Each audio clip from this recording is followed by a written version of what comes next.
Bonjour chasseur, te voilà dans la droite de la bibliothèque de Babel, endroit où est entreposée toute information utile concernant les créatures foisonnant l'esprit de l'humanité. Ne crains rien, j'ai reçu ta gravure maculée de sang, marquée d'un acier noir, et je suis donc parti acquérir les renseignements précieux que tu pourras utiliser pendant ta chasse. Si tu iras t'empresser de pénétrer l'univers d'Homère ou Hésiode, je ne m'empêche pas de voir les similitudes un peu partout. Car si créature à juste titre de titanesque te sera présentée comme adversaire, d'autres chasseurs que toi sont déjà en ce moment même en quête de créatures presque similaires dans les terres gelées des territoires du Nord. Et non, il n'avait pas un air sévère avec une marque rouge couvrant son corps, parmi des cendres de défunts chéris jadis. Quoi qu'il en soit, aujourd'hui, laisse-moi te présenter les dieux primordiaux de la mythologie grecque et dénommés Titans et Titanides.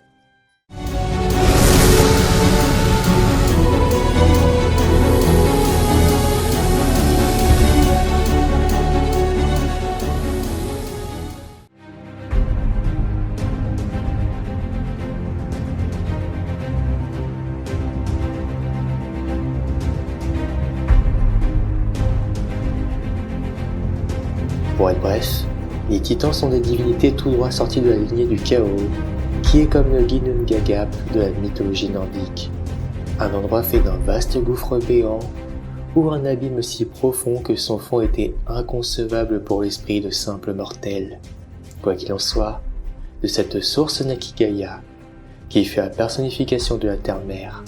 D'un naturel fécond, sans l'aide d'aucun élément mâle, elle engendra la personnification du ciel, le dieu primordial Ouranos, non seulement de sa présence, mais aussi de ses désirs, si bien qu'il engendra avec sa mère, toutefois si nous pouvons les catégoriser de manière humaine en tant que famille, les 6 titans et les 6 titanides, mais aussi les 3 cyclopes et les Katonchires déjà présentés dans d'autres chasses. Parmi ces 6 titans, les descriptions se suivirent ainsi. Océan, l'aîné des 6 titans, père de tous les fleuves symbolisé par un vieillard. Il était la personnification de l'eau, présenté comme un fleuve coulant tout autour du disque plat qu'était la terre. Il était le père des 3000 dieux fleuves et des 3000 océanides aux nymphes marines. Céos, appelé celui qui pense, était marié avec sa sœur Phébé. Il était l'un des 6 titans sidéraux qui seront portes aux astres. Il présidait Zodiac, sphère céleste englobant 12 constellations, qui donna par la suite les 12 signes astrologiques. Il engendra Leto, la mère d'Apollon et Artémis. Toutefois, il sera emprisonné dans le Tartare par Zeus à la fin de la Titanomachie, qui fut une lutte pour le pouvoir entre la génération des titans et leur descendance. Hyperion, appelé celui qui est au-dessus, il était marié à sa sœur la titanide Théia. Il engendra la personnification du soleil Hélios, qui, contrairement à Apollon, sera le dieu du soleil. Puis la déesse plus spécifiquement personnifiant la pleine lune Sélénée, qui sera le second membre de la triade composée d'Artémis pour la nouvelle lune et d'Hécate pour la lune décroissante.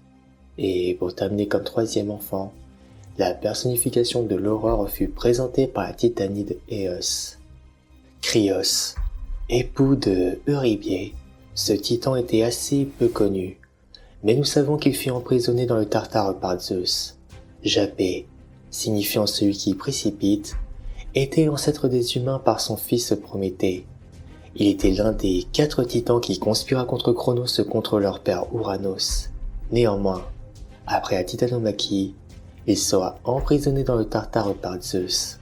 Époux de Clyménée, l'une des filles d'Océan et de Thétis, avec laquelle il y eut 4 enfants que l'on peut considérer comme la 2e génération de titans, si nous exemptons par exemple Gaïa et Ouranos, dont Atlas, père des Pléiades, des Hyades, des Hespérides et de Calypso, sera condamné à porter le monde pour l'éternité sur ses épaules et sera pétrifié par Persée avec la tête de Méduse, métamorphosé en chaîne de montagne. Ménoïtios, appelé l'orgueilleux Ménotios, sera foudroyé par Zeus et plongé dans les rêves. Prométhée, Figure héritée du transmetteur du feu, Prométhée était surtout connu pour avoir créé l'humanité et avoir dérobé le feu sacré de l'Olympe pour en faire don aux humains.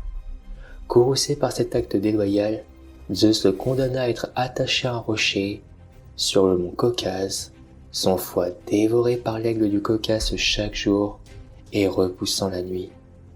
Épiméthée, signifiant qui réfléchit après coup, était le créateur des animaux. Alors que Zeus s'apprêtait à faire apparaître la lumière, il fallait embellir les divers éléments terrestres. Or, Épiméthée supplia qu'on le laisse faire. Il répartit fort bien les qualités et défauts parmi les animaux, si bien qu'à la fin, il ne restait plus rien pour l'homme, qui se trouva donc nu et faible. Prométhée et Épiméthée s'opposèrent alors, représentant deux aspects de la réflexion, la prévoyance et l'étourderie. Plus tard, après avoir combattu Zeus par 2 fois, son frère Prométhée comprit qu'il y avait un danger à accepter un présent des dieux. Il en avertit son frère, qui accepta malgré tout Pandore, la femme que lui offrit Hermès au nom de Zeus, et l'épousa. Pandore fut la première mortelle et posséda de nombreuses qualités. Parmi les dieux de l'Olympe qui lui avaient tous fait cadeau d'une qualité, le dieu Hermès lui avait offert la curiosité, et les dieux confièrent à la jeune mortelle une jarre ou une boîte contenant tous les maux de la terre.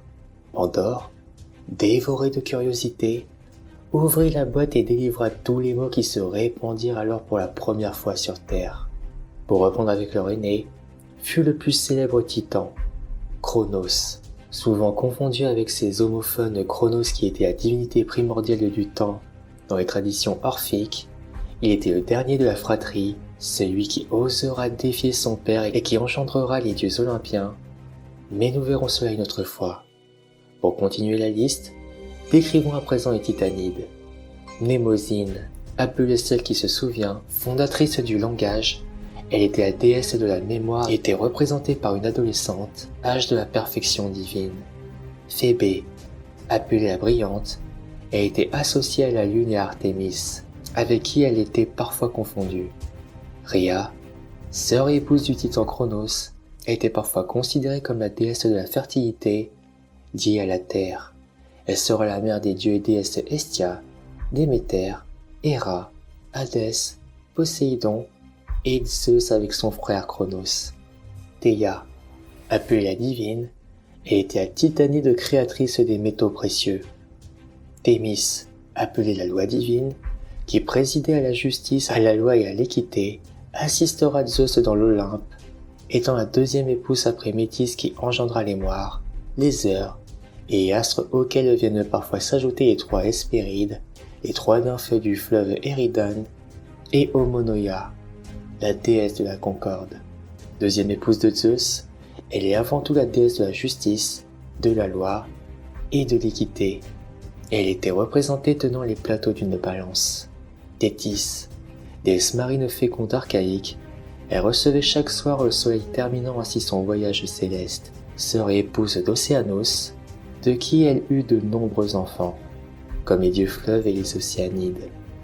Si la liste se veut longue, tout comme la mythologie nordique, voyons les titans et titanides comme des dieux tout court, car d'eux seuls découle tout le monde mythologique grec connu. Être immense à la fois abstrait et personnifié, leur nature ou forme change en fonction des récits, parfois étant des éléments naturels ou des personnages faits de chair et de sang, au pouvoir divin tout comme les dieux olympiens.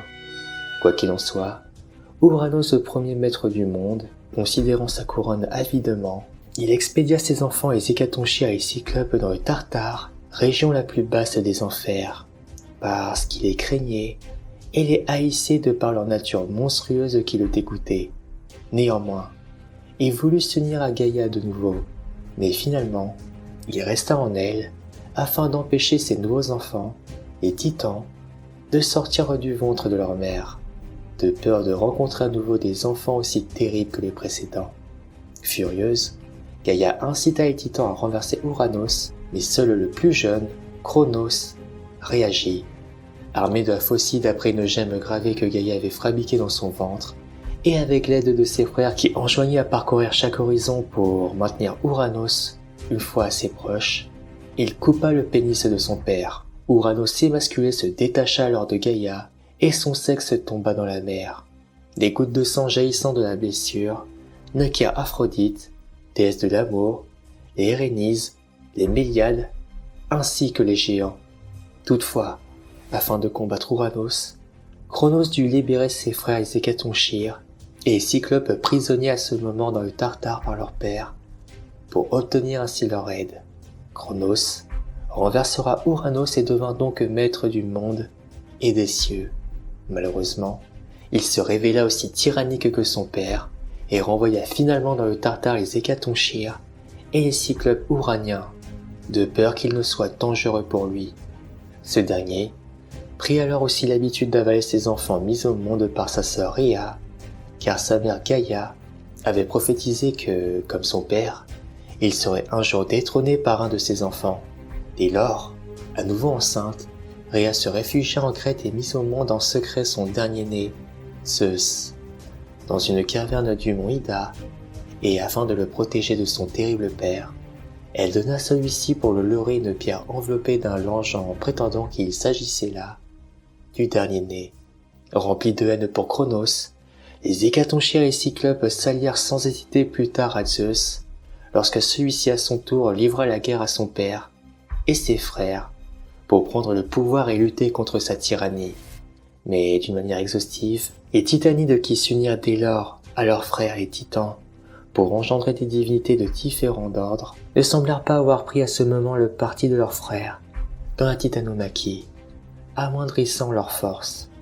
Mais elle ne fut pas les seules, car nous pouvons compter comme divinité notre Océanos, qui continua à la suite de régner paisiblement sur son vaste royaume.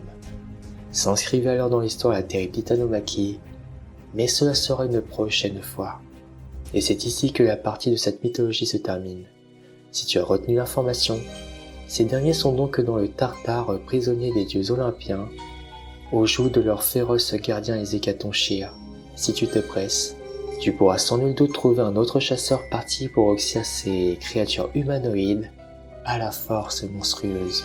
Quoi qu'il en soit, je dois te laisser. D'autres attendent avec impatience leurs renseignements pour perfectionner ou optimiser le temps de leur chasse. Sur ce, bonne route chasseresse et que ta traque soit prolifique.